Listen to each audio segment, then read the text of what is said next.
Yang terkasih di dalam Tuhan Yesus Kristus, salam jumpa kembali dengan sumber artikel media Rohani Parakletos.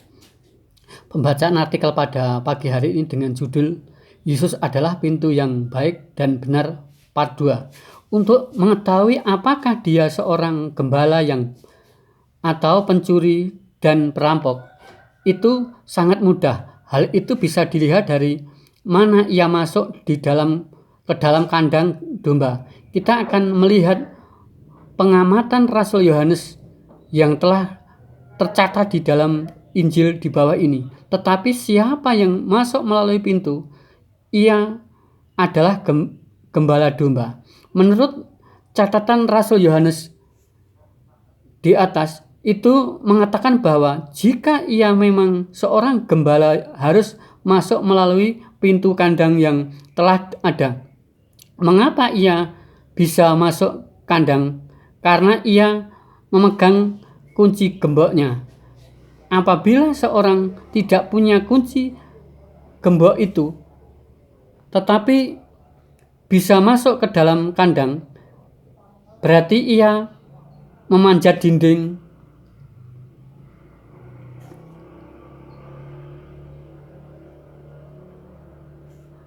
atau tembok tersebut. Oleh karena tidak masuk melalui pintu, maka bisa digolongkan seorang pencuri atau perampok. Jikalau kita melihat catatan yang tertulis di dalam Alkitab, baik Perjanjian Lama ataupun Perjanjian Baru, kandang ternak terkhusus kambing, domba dibuat seperti rumah. Mengapa demikian? Karena berkaitan dengan cuaca. Jika malam hari sangat dingin, jika siang hari sangat panas. Mengapa dibuat seperti rumah? Berkaitan dengan kejahatan, pencurian, dan perampokan.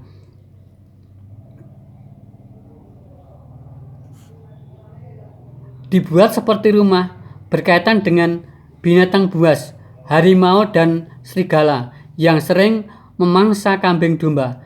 Seorang gembala tugasnya bukan hanya menggembalakan domba di padang rumput saja, tetapi ketika domba sudah berada di kandangnya, ia juga harus menjaga supaya pencuri dan perampok tidak bisa masuk ke dalam kandang. Hal itu sesuai dengan firman Tuhan di bawah ini. Untuk dia penjaga membuka pintu dan domba-domba mendengarkan suaranya, dan ia memanggil domba-dombanya masing-masing menurut namanya dan menuntunnya keluar. Seorang gembala adalah seorang yang mempunyai kekuatan fisik yang baik dan pengetahuan yang baik pula. Seseorang yang pemberani dan rela berkorban, sebab di samping kerjanya 24 jam, terkadang harus bertarung dengan binatang buas, pencuri, dan perampok. Seorang gembala juga harus mampu menjalin relasi yang baik dengan domba-dombanya, seperti yang ditegaskan di dalam firman Tuhan. Untuk dia gembala membuka pintu dan domba-domba mendengarkan suaranya. Sebagai binatang, domba memang tidak punya akal pikiran dan tidak dapat berbicara seperti manusia, tetapi binatang punya naluri dan kesetiaan kepada gembala atau empunya domba. Naluri dan kesetiaan itu sehingga binatang termasuk domba yang bisa mengenali mana gembala tuannya dan mana yang bukan gembala atau bukan tuannya. Penulis Injil Yohanes mempertegas lagi dengan tulisannya yang mengatakan, dan ia memanggil domba-dombanya masing-masing menurut namanya dan menuntunnya keluar. Oleh gembala, setiap domba diberi nama karena relasi yang baik antara gembala dan domba, sehingga masing-masing memahami karena dilatih dan itu terjadi setiap hari, maka domba-domba itu menjadi tahu dan tidak terjadi kesalahpahaman. Kita sebagai pengikut Kristus digambarkan sebagai domba-domba tersebut, sedangkan Kristus sebagai gembala yang baik dan benar.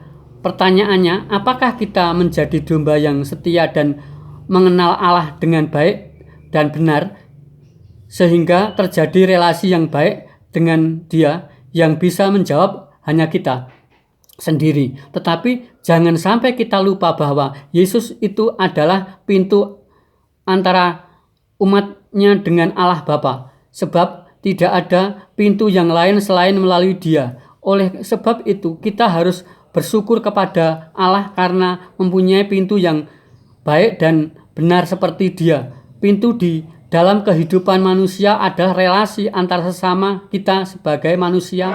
Kita tidak dapat hidup tanpa kehadiran orang lain. Berkaitan dengan pintu, manusia harus saling berkunjung ke rumah yang satu dengan yang lainnya. Untuk memasuki rumah kita harus melalui pintu yang ada. Setelah kita mengetahui bahwa Kristus itu adalah pintu menuju surga, apakah masih berusaha mencari pintu yang lain? Masing-masing menuju pintu tersebut banyak kerikil lubang yang ada di jalan menuju ke sana. Tetapi jika kita ada di dalam kuasa Roh Kudus dan firman-Nya, pasti akan bisa mewujudkannya. Amin.